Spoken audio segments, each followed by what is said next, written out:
ये कहानी एक छोटे से गांव की है, जहां एक प्रसिद्ध साधु तपस्या करता था।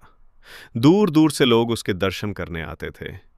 उसी गांव के एक कोने में एक वेश्या भी रहती थी, जिसे समाज हे दृष्टि से देखता।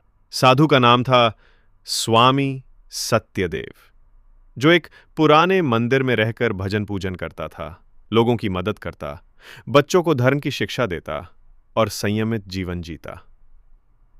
वहीं दूसरी ओर वेश्या चंद्रा अपनी गरीबी और परिस्थितियों के कारण उस रास्ते पर चल पड़ी थी जहां उसे समाज ने कभी इज्जत नहीं दी। वो रोज साधु के आश्रम के सामने से गुजरती, लेकिन कभी भी नजरों से आंख नहीं मिलाती।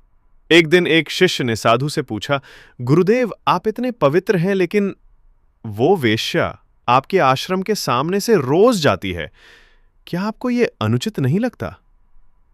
साधु मुस्कुराए और बोले, तुम उसकी देह देख रहे हो, मैं उसका मन।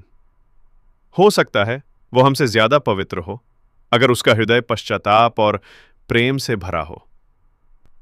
चंद्रा हर रात छत पर बैठकर मंदिर की घंटियों की आवाज सुनती और रोती। उसके दिल में एक ही बात थी, क्या भगवान मुझे कभी माफ करेंगे?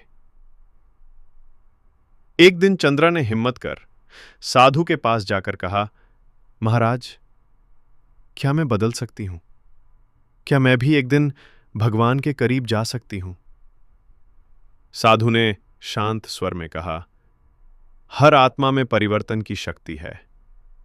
गंगा भी गंदगी को पवित्र बना देती है। तुम्हारा मन साफ है, यही सबसे बड़ा तप है। चंद्रा ने वो जीवन छोड़ दिया और मंदिर की सफाई करने लगी, गरीबों की सेवा की, भूखों को खाना दिया और हर रोज प्रभु का नाम जपने लगी। लोगों ने ताने दिए, लेकिन साधु ने कहा, समाज की नजरों से नहीं, भगवान की नजरों से देखो। वो अब वेश्या नहीं, भक्त है। सालों बाद दोनों का अंत समय आया। साधु